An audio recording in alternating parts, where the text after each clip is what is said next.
ইয়ামান থেকে একজন যুবক এখনো বিয়ে করে নাই। ওই যুবক নাম হলো ইয়ালা। ওই যুবকটা মুসলমান ইয়ামান থেকে হিজরত করে মদিনার দিকে পা বাড়াইলেন। ওই যুবকের কোনো বাড়ি নাই, ওই যুবকের কোনো ঘর নাই। দিনের বেলা গাছতলায় বসিয়া বসিয়া সময় কাটায়, আর রাত্রটা হইলে শিয়ালের গর্তে ঘুমাইয়া ঘুমাইয়া রাত কাটায়। এমন একজন নিঃস্ব অসহায় গরিব মুসলমান বাবাজি, ইয়ামানের যুবক ইয়ালা মদিনাতে আসছি। আসার পর নবীজির সঙ্গে সাক্ষাৎ করলেন। মুসলমান একটা আওয়াজ দেওয়ার জন্য রেডি থাকবেন, চিৎকার দিয়ে একটা আওয়াজ দিবেন। ইয়ালা নামের যুবক বাড়ি নাই, ঘর নাই, নিঃস্ব অসহায়, এখনো কালমা পড়ে নাই। বিশ্ব নবীর চেহারার সামনে আইসা থমকে দাঁড়ায়া গেলেন। বড় করে কোন বিশ্ব নবীর চেহারার সামনে আইসা দাঁড়াইয়া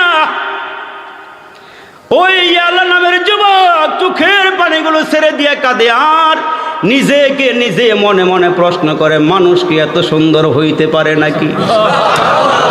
যেমন তার কপাল মুবারকটা সুন্দর, নাকটা আরো বেশি সুন্দর, গাল মুবারক গুলো আরো বেশি সুন্দর, চোখের পাপড়িগুলো আরো সুন্দর। মুস্কি হাসি দিলে মনে হয় জান্নাতের গারান বাইরে হইতেছে। ইয়ালা এত সুন্দর মানুষ কোনোদিন দেখে নাই। বিশ্ব নবীর চোখের সামনে দাঁড়াইয়া ডাক দিয়া কয়, কে গো আপনি? আপনার পরিচয়টা বলেন। কয় আন্না মুহাম্মাদুর রাসূলুল্লাহি সাল্লাল্লাহু আলাইহি ওয়াসাল্লাম। কয় আপনি কি আল্লাহর নবী? কয় হ্যাঁ। কয় আমি একজন অমুসলিম, আমার বাড়ি নাই, ঘর নাই, বাবা নাই গো, আমার মাও নাই, আমার গার্জিয়ান বলতে কোনো কিছু নাই। আমি খবর পাইছি মদিনার মধ্যে নাকি নবুয়তের একটা সূর্য উদিত হইছে। হুজুর গো, আমি যদি কালমা পড়ে মুসলমান হইয়া যায়, আপনি কি আমার গার্জিয়ান হবেন? আমার তো বাড়ি নাই, ঘর নাই, আপনি কি আমার একটু দেখে রাখবেন? আমার নবী ডাক দিয়ে কয়, তুমি যেই হালাতে আসছো এই হালাতে তুমি তো এখন অমুসলিম কাফির। আমি রসুল ঘোষণা দিয়া দেই, তুমি যদি এখন মুসলমান হইয়া যাও, আমার মাদ্রাসার তলেবে আলেম হয়ে যাইবা, আমার মাদ্রাসায় ভর্তি হয়ে যাইবা। আমি রসুল যেইখান থেকে খাবো তুমিও সেইখান থেকেই খাবা। আমি রসুল খাইলে তুমিও খাইবা, আমি না খাইলে তুমিও খাইবা না।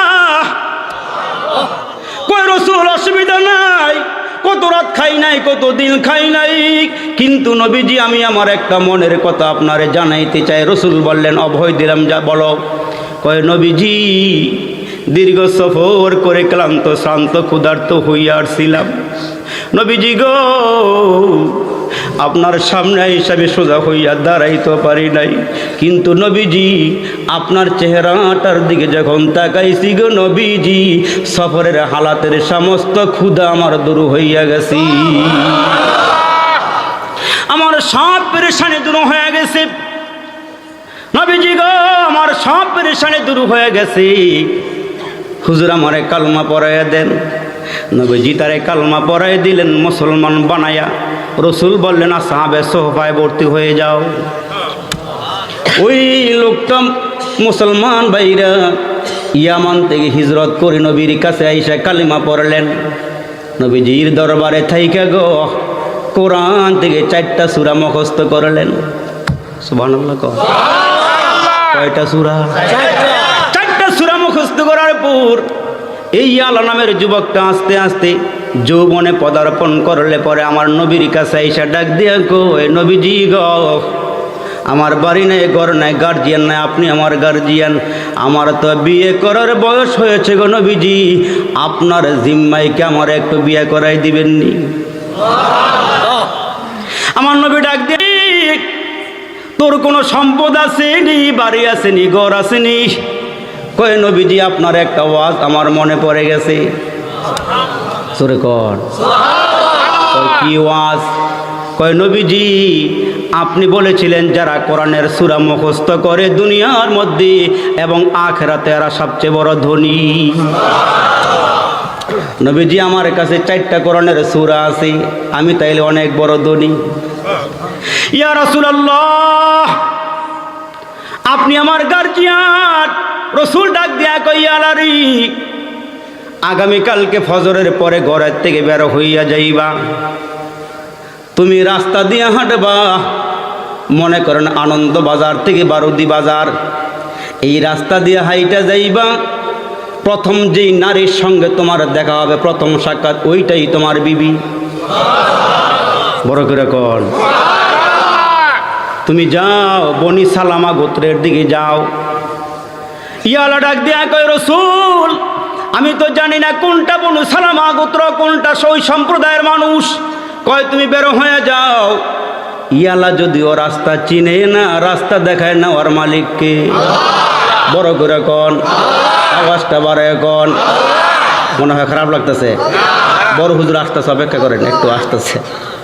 এর নবীর উম্মতের দল, আল্লাহর এই বান্দা নৌজওয়ান ঘর থেকে বের হয়ে হাঁটা শুরু করলেন। এখনো বারুদি বাজারে যায় নাই। মুসলমান বড় বিরিদের সামনে গিয়ে দেখে বোরকাওয়ালা এক মহিলা আসতেছে। রসুল বলেছেন, প্রথম যেই নারীর সঙ্গে তোমার দেখা হবে ওইটাই তোমার বিবি। ওই যুবক সাহস করে মেয়েটার সামনে গিয়ে দাঁড়াইয়া ডাক দিয়ে কে বলগো, তুমি আমার স্ত্রী। আমগো দেশের নারী হইলে জোতার ফিটা বেশি দেরি হইতো না। কত বড় সাহস, বকাটে ছেলে আমার সামনে দাঁড়াইয়া তুমি কেমনে বললো আমি তোমার বিবি? ওই এলাকায় যুবতী মহিলা ডাক দিয়ে কে বাইরি, তুমি আমারে কেমন করে বললো? আমার তো এখনো বিয়ে হয় নাই, তুমি আমারে কেমনে বউ বানাইলা? আমি বানাই নাই, বিশ্ব নবীর খবরটা তোমারে পৌঁছাই দিলাম। তোমার আমি বিয়ের প্রস্তাব আমি দেই নাই, তুমি আমার বউ এইটা আমি বলি নাই, আমার রসুল আমারে পাঠাইছেন। ওই নারী মেয়েটা ডাক দিয়া কয়, যদি আমার নবী পাঠায় তাকে চলো সত্যতা যাচাই করি। ওই নারী যুবককে লইয়া সামনের দিকে আগাইলে তাকায় দেখে আরেক রাস্তার দিকে মেয়ের আব্বার মেয়ের ভাই। মেয়ের আব্বা মেয়ের ভাই ডাক দিয়ে কয়, কই যাও কই যাও? কয় আমি এই ছেলের সাথে, এই যুবকের সাথে নবীর দরবারে যাই। কে এই যুবককে, তার পরিচয় কি? কয় আব্বা তারা নাকি আমার নবী পাঠাইছি, তার স্ত্রী নাকি আমি। কয় আমরাও যাব। যাও নবীর আমরা মালিক, রসুল রে আমরা মানি, চলো যাই। বিশ্ব নবীর দরবারে যাওয়ার পর মেয়েটার আব্বা রসুলকে ডাক দেয়, কয় নবীজি আপনি নাকি বলেছেন এই কালো যুবকের, এই গরিব যুবকের বিবি নাকি আমার মেয়েটা? রসুলকে হা কইছি। রসুল ডাক দিয়া কয়, বাবাজি তাড়াতাড়ি করেন, জলদি করিয়া যান, জলদি করে বাজারে যাইয়া বাজার সওদাই করে এই যুবকের সাথে আপনার মেয়ের বিয়ে দিয়ে দেন। হুজুর মাথা পেতে নিলাম। সুবহানাল্লাহ। বাজারে যাওয়ার পর বাজারে যাইয়া বাজার সদাই কইরা যুবকের সাথে তার মেয়ের বিয়া দিয়ে দিলেন। রসুল বললেন, বিয়া দিয়া খাটের ভিতরে নতুন বিছানা বিছাইয়া ওখানে তার সময় দিবা। মুসলমান বাবাজি আসার নামাজের পরে যুবক ওই বিবির ঘরের মধ্যে যাওয়ার পর, মুসলমান বাবাজিরা রে, ঘরের ভিতরে যাওয়ার পর যুবক গিয়া দেখে সুন্দর খাট, সুন্দর বিছানা। 7 বছরের আলিয়াস ঘর, আল্লাহর ঘর ডুইকা, মসজিদে ডুইকা, 2টা হাত বাড়ায় বাড়ায় চোখের পানিগুলো ফালায় কাঁদি। বয়স কত? 7 বছর। জোরে বলেন কত বছর? 7 বছরের শিশু আলিয়াস ঘর। বাবাজিরা রে, আল্লাহর ঘরে ঢুকি, আল্লাহর দরবারে 2টো হাত উঁচু করে কাঁদি, চিৎকার দিয়ে কান্না শুরু হয়ে গেছে। চোখের পানিগুলো ধা ধা করে বের হওয়া শুরু হয়ে গেছে। হিচকি দিয়ে কান্না করে মোনাজাতের পরে মুরব্বীরা ডাক দিয়ে কয়ে, শিশু বাচ্চার দিকে আসো, তোমার দিকে তাকায় দেখলাম তুমি আল্লাহর ঘরের মধ্যে ঢুইকা জোরে কান্না করতেছো, কারণ কি? শিশু আলী আসগর ডাক দিয়া কয়, মুরব্বীরাও, আমি দুই কারণে আল্লাহর দরবারে কাঁদি। দুইটা কারণে আমি আল্লাহর দরবারে কাঁদি। মুরব্বীরা জিজ্ঞেস করে, শিশু আলী আসগর, তুমি তো এখনো বালেগ হও নাই, তুমি কেন কান্না করো, কারণটা বলো। শিশু আলী আসগর ডাক দেয়, মুরব্বীরাও, এক নম্বরে আমি আমার আল্লাহর মোহাব্বতে কাঁদি।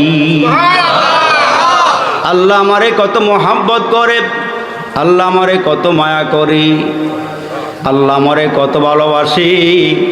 এই সোনার গায়ের দামোদরদি এলাকার কোনো যুবক যদি বিদেশের বাড়িতে যায়, প্রথমে বন্ধু বান্ধবের কাছে গিয়ে বলে, ভাই রে, দিনে রাত্রে একসঙ্গে চলাফেরা করছি রে ভাই, বিদেশ থেকে চলে আসছি, ভিসা পাসপোর্ট রেডি হয়ে গেছে, আমি চলে যাব, জীবনে দেখা হইতে পারে নাও পারে, আমার আল্লাহর হস্তে মাফ করিয়া দিও।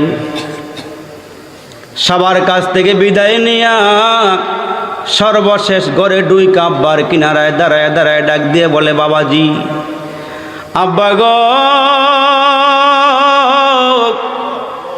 বাবাজি, কত রাত তুমি ঘুমাও নাই, বাবা নিজে না খাইয়া তুমি আমারে খাওয়াইছু, বাবাজি তোমার পকেটটা আমার জন্য উন্মুক্ত ছিল, বাবা তোমার সঙ্গে আমার জীবনে দেখা হইতে পারে নাও পারি, এ বাবা ঈদের দিনেও তোমার দিকে তাকায় দেখেছি, আমারে তুমি ঠিকই নতুন জুতা কিনে দিয়েছো, তোমার পরনে তোমার পায়ে ছিল সিরা জুতা, বাবা আমি তাকায় দেখেছি তোমার পরনে ছিল সিরাপ জামা, আমার পরনে তুমি নতুন জামা পরাইছো ঈদগাহের ময়দানে যাওয়ার জন্যে, বাবাজি গো, আমারে বিদেশ পাঠাইয়া দিবা, দেখা হইতে পারে নাও পারি, বাবাজি তুমি আমারে মাফ করিয়া দিও, ক্ষমা করিয়া দিও।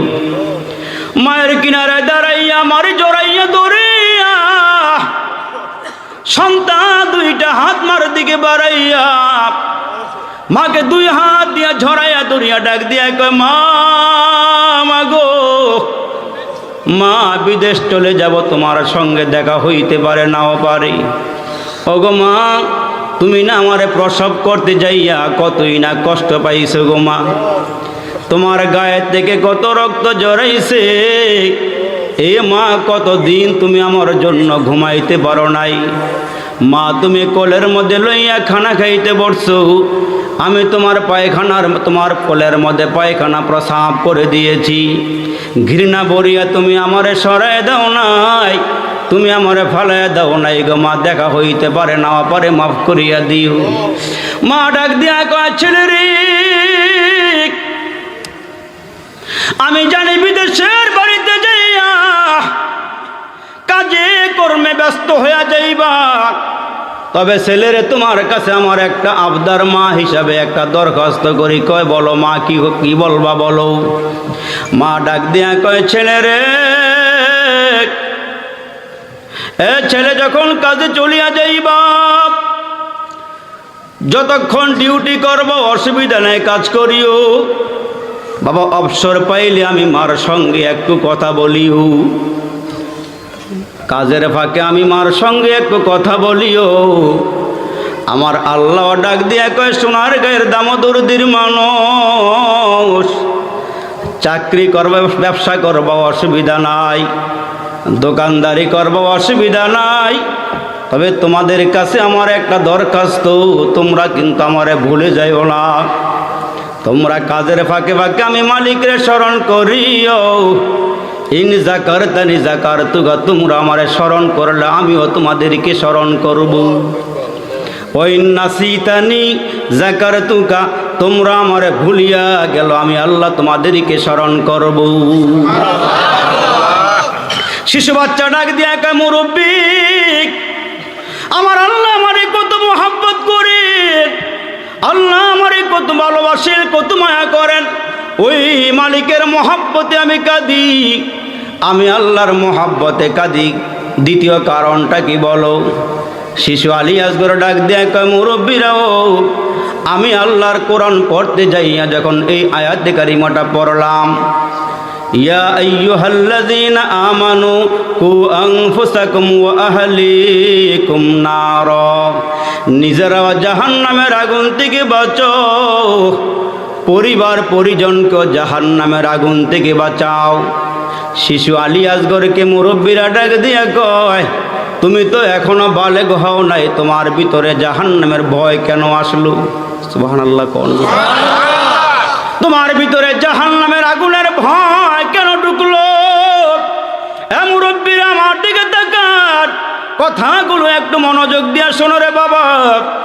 জানা নাই কার জন্য কোন বাজারের কোন দোকানে কাফনের কাপড়টা রেডি হয়ে গেছি, জানা নাই কোন বাঁশবাগানের বাঁশগুলো বেঁকে গেছে, তুমি আর আমি আনন্দ উল্লাসে লিপ্ত হয়ে আছি, জানা নাই কার নামটা মালাকুল মউতের হাতে চলে গেছে।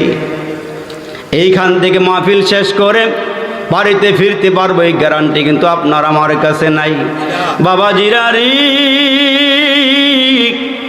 সন্তান বিদেশে গেছে 7 বছর পার হওয়ার পর রমজান মাসে ছেলেটা বাড়িতে আসবি। মারে ফোন দিয়া কইছে, মা আমার কিন্তু টিকিট রেডি হয়ে গেছে, ব্যাগ গুছানো হয়ে গেছি, আমি কিন্তু মা গো আগামীকালকে সন্ধ্যাবেলার ফ্লাইট আমি বাড়িতে আসতেছি গো মা।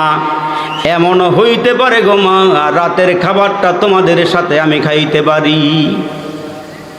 মা ফোন পাইয়া বসিয়া বসিয়া চিন্তা করে, মালিক 7টা বৎসর ছেলেকে একসাথে নিয়ে খানা খাইতে পারি নাই, কত একা একা একা ইফতারি করছি, সন্তানরা পাশে বসাই ইফতারি করাইতে পারি নাই, কত ভালো ভালো খানা পাকাইয়া খাইছি, সন্তানকে খাওয়াইতে পারি নাই। ছেলে বলে বাড়িতে আসবে, মা বড় খুশি। বাবাজি মনোযোগ সহকারে শুনুন, খেয়াল করিয়া কথাগুলো শুনুন, দেহটা এইখানে রাইখা মনটা দূরে সরাইলে কথা বুঝবেন না। ওই ছেলে যখন মারে ফোন দিছে, মা খুশি হইয়া সন্তানের জন্য খানা রেডি করা শুরু করে দিলেন। ছেলেটা মুসলমান রওনা দিয়া বাংলাদেশ এয়ারপোর্টে নামছে, রাতের বেলা বাড়িতে ফিরবে আসবি। কিন্তু মুসলমান 3 বন্ধু একসঙ্গে বিদেশ থেকে রওনা দিয়েছে বিমানে করি। বিমান উড়তেছে উড়তেছে উড়তেছি, এখনো বাংলাদেশের এরিয়াতে বিমানটা পৌঁছতে পারে নাই। দেখা গেল হঠাৎ করে ওই সন্তান ওই ছেলেটা স্ট্রোক করে বিমানের ভিতরই মারা গেছি। 2টা হাতের মধ্যে মার জন্য বাজারের ব্যাগ, বিদেশ থেকে মার জন্য কত আইটেমের খানা, বিদেশ থেকে মার জন্য কত রকমের পোশাক, বাবার জন্য পোশাক কিনিয়া ব্যাগ হাতের মধ্যে লইয়া রওনা দিছি। আরে মুসলমান লাগেজ তো আগে বেল্টে পাঠাইয়া দিছি, বিমানের ভিতরে লাগেজ তো মুসলমান পরে আছে, ছেলের হাতের ভিতরেও ব্যাগ। এদিক দিয়ে মা অপেক্ষা করতেছে সন্তান রাতের বেলা আসবি, কিন্তু মুসলমান রাত চলে যাইতেছে, সন্তানের কোনো খবর নাই। এই কলিজার টুকরা যুবক মারে কেন আঘাত দাও, বাবারে কেন আঘাত দাও? এ বন্ধু একটু খেয়াল করিয়া শোনো, মনের কান লাগাইয়া শোনো রে বন্ধু, 1 ফোঁটা 2 ফোঁটা চোখের পানি দেখো ফালাইতে পারোনি। এ মুসলমান বাবাজি, তোমার পাশেই কবর, তোমার আমার পয়গম্বর ডাক দিয়া কে উম্মতের দল। মেঘনা নদীর মাঝখানে রাতের অন্ধকারে কোনো নৌকা যদি ডুবিয়া যায়, নৌকার আশপাশে কোনো বাড়ি নাই, ঘর নাই, নদীর মাঝখানে অন্ধকার রাতে নৌকাটা যখন ডুবিয়া যায়, নৌকার আরোহীরা যাত্রীরা যখন নৌকা থেকে পানির মধ্যে ডুবিয়া যায়, ওই মানুষগুলো বাঁচাও বাঁচাও বলিয়া চিৎকার করি, আশপাশে কেউ নাই কেউ নাই, চিৎকার করে বেহুশ বেকরার হয়ে যায়।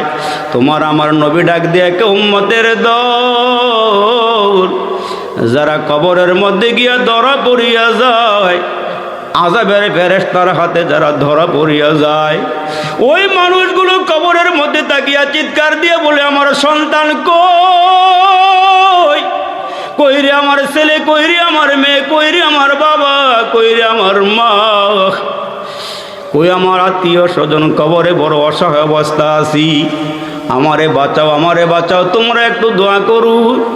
আজকের এই মাহফিল থেকে আব্বা হারা সন্তান যদি 1 ফোঁটা চোখের পানি ফেলাইতে পারু, মা হারা সন্তান যদি 1 ফোঁটা 2 ফোঁটা চোখের পানি ফেলাইতে পারো, আমার মাওলা কুদরতি হাতগুলো বাড়ায় বাড়ায় তোমার চোখের পানিগুলো নিয়া তোমার মার কবরের ভিতরে দিবি। তোমার বাবার কবরের ভিতরে চোখের পানিগুলো দেওয়ার পর কবরের আগুন যখন নিভিয়া যাবি, ওই কবরের ভিতর থেকে আম্মা ডাক দিয়ে বলবে, আব্বা ডাক দিয়ে বলবে, আল্লাহ এইটা কিসের পানি দিলা? এটা কি মেঘনা নদীর পানি দিলা? মাওলার এইটা কি তুমি আসমানের বৃষ্টির পানি দিলা নাকি জমজমের পানি দিলা? এ মালিক নাকি হাউজে কাউসারের পানি দিলা? আমার আল্লাহ ডাক দিয়ে বলবেন, বান্দা বান্দিরারি, হাউজে কাউসারের পানিও নয়, বৃষ্টির পানিও নয়, জমজমের পানিও নয়, তুমি যে তোমার সন্তান রাখি আসছিলা ওয়াজের কথা শুনিয়া, মাহফিলের কথা শুনিয়া করে শুইয়া থাকে নাই, চায়ের দোকানেও গল্প করে নাই, তোমাদের কবরের কথা স্মরণ করি 1 ফোঁটা 2 ফোঁটা চোখের পানিগুলো ফালাইছিল। ওই চোখের পানি দিয়ে আমি আল্লাহ তোমাদের কবরের আযাব নিবাইয়া দিলাম। বাবাজি, যেই কথাটা বলতেছিলাম রে বাবা, ওই যে সন্তান বিমানের ভিতরে বসা, ওই সন্তানটা স্ট্রোক করে মারা গেল। 2 বন্ধু 3 বন্ধু একসঙ্গে পেরেশান হয়ে গেছে, আহারে 7 বছর বিদেশ করিয়া। আজকে রাতের বেলা আমার সাথে সিহরি খাবে মা আয়োজন করে রাখছি। বাবা জিরারি, সকাল হয়ে যায়, সন্তানের আগমনের কোনো খবর নাই। আব্বাও ঘুমায় না, মাও ঘুমায় না, জানালা দিয়া তাকায় বাহিরের রাস্তার দিকে। মা একবার রাস্তার কিনারায় যায়, আব্বা আর একবার রাস্তার কিনারায় গিয়া সন্তানের অপেক্ষায় আছি। সকাল যখন হয়ে যায়, হঠাৎ করে আব্বার মোবাইলে ফোন আসি। ফোনটা পাই আব্বা মোবাইল রিসিভ করছি। হ্যালো, আসসালামু আলাইকুম, কে আপনি? আপনি গুমুকের বাবা? কয় হ্যাঁ। আমার ছেলে কই? আমার সন্তান কই? এটা তো আমার সন্তানের কণ্ঠ নয়, এইটা তো আমার সন্তানের কণ্ঠ নয়, সন্তান কই? সাথের বন্ধুরা ডাক দিয়া কয়, মুরব্বী, আপনার সন্তান তো আমাদের সাথেই চাকরি করত, একসঙ্গে বিমানে ওইটা বাংলাদেশে রওনা দিয়েছিলাম। মধ্যপথে আসার পর আপনার সন্তান স্ট্রোক করিয়া মারা গেছি। এরে যুবক, কিসের এত আমিত্ব দেখাও, কিসের এত ভাব দেখাও রে ভাই? আব্বা মোবাইলটা ফালাই একটা দৌড়। মোবাইলে তারা ডাক দিয়ে বলছে, যদি সন্তান দেখতে চান এয়ারপোর্টে আসিন, আপনার সন্তান নিয়ে আমরা এয়ারপোর্টে বসা আছি, তাড়াতাড়ি করে আসিন। বাবা সন্তানের মহাব্বতে পড়িয়া, সন্তানের মায়ায় পড়িয়া মার অসংবাদ দেয় নাই, দৌড় পাগলের মতন। এই যুবক একটু মন দিয়া কান দিয়া শোনো রে বন্ধু, দুনিয়ার ক্ষমতা বেশি দিনের নয়, দুনিয়ার হায়াতও কিন্তু বেশি দিনের নয়। এ মুসলমান বাবাজি, বাবা দৌড়াইয়া গাড়ি লইয়া এয়ারপোর্টে গিয়া হাজির। তাকায় দেখে গো, ওই যে ছেলের হাতের মধ্যে ব্যাগটা শক্ত করিয়া, 2টা ব্যাগ এখনো শক্ত করিয়া হাতের মধ্যেই ধরা। এরে বাবাজি, আব্বা দৌড়াই গিয়া সন্তানটি আঞ্জা দিয়ে দৌড়ে ডাক দিয়া কইছিল, রে মনে করছিলাম 7 বছর পরে ঘরে আইসা মার সাথে আলাপ করবা, বাবার সাথে আলাপ করবা, একসাথে সাহারি খাইবা। বাবা তুমি কি করলা, কোথায় চলিয়া গেলা? বাবা তো সন্তানকে জড়াইয়া ধরে কাঁদি, অ্যাম্বুলেন্স ভাড়া কইরা সন্তানকে ভিতরে শোয়াইয়া বাড়ির দিকে রওনা দিছি। বাবা জিরার অ্যাম্বুলেন্সটা আসতে আসতে যখন বাড়ির পথ দিয়ে আসি, যখন গাড়ির হরনের আওয়াজ পাইছি, মা পাগলনি, মা দুঃখিনী একটা চিৎকার দিয়া ঘর থেকে বের হইয়া ডাক দিয়া দিয়া কয়, তোমরা কে কোথায় আছো? আমার সন্তান বাড়িতে আইসা গেছে, নতুন চাদরটা খাটের ওপরে বিছাও। খাটের ওপরে নতুন চাদরটা বিছাও। বালিশের পুরাতন কভারগুলো পাল্টাইয়া নতুন কভার লাগাও। 7 বছর পরে সন্তান গড়ে আসছি, গরম পানি করে সন্তানটি গোসল দিব। হঠাৎ করে মা তাকায় দেখি প্রাইভেট কারের পরিবর্তে অ্যাম্বুলেন্স রাস্তা দিয়ে ঘরের দিকে ঢুকতেছি, বাড়ির দিকে ঢুকতেছে। দরওয়াজার সামনে আসিয়া যখন মুসলমান অ্যাম্বুলেন্সটা থামিয়া গেছি, মা দুঃখিনী চিৎকার দিয়া গাড়ির সামনে গিয়া দাঁড়ায়। ছেলেটার আব্বা গাড়ি থেকে নামিয়া ছেলের মাকে ডাক দেখে, বিবি রে দৌড় মারছো কেন? সন্তানকে দেখার জন্য। এই সন্তান প্রসব করতে গিয়া কতই না কষ্ট করছে। 7টা বছর যাবত সন্তানকে চোখে দেখি না, ভিডিও কলে দেখি, কিন্তু সরাসরি সন্তান দেখি নাই। এ বাবা জি একটু দিলের কান দিয়া কথাগুলো শোন রে বাবা। এই দুনিয়ার মধ্যে আব্বা আম্মার মতো আপন কেউ নাই, কেউ নাই। বাবা মার মতন আপন তোমার জন্য আর কেউ নাই রে ভাই। ছেলের আব্বায় ডাক দেয়, কয় বিবি রে ছেলে দেখতে আসছো দেখো। অ্যাম্বুলেন্সের দরওয়াজা খুলিয়া দিলে তাকায় দেখ মা সন্তান খাটিয়ার মধ্যে শোয়া। সন্তানটা শটানো হয়ে কাটিয়ার মধ্যে শোয়া। ছেলেটার মা আব্বারে ডাক দেয়া কই, স্বামী আমার সন্তান মনে হয় রাতের বেলা বিমানে ঘুমাইতে পারে নাই, এই জন্য আমার সন্তান মনে হয় গাড়িতে ঘুমায় গেছি।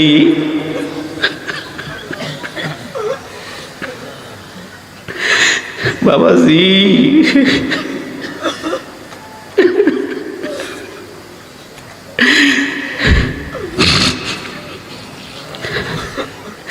বাবা জিরারি ছেলের আব্বায় ডাক দেয়, কে বিবিরি তোমার সন্তান এমন ঘুমাইছি, এই ঘুমের থেকে কোনোদিন ডাইকার উঠাইতে পারব না। এই সন্তান কোনোদিন তোমারে মা কয়ে ডাক দিবে না। এই সন্তানটা কোনোদিন তোমার নতুন খাটের চাদরে ঘুমাইবে না।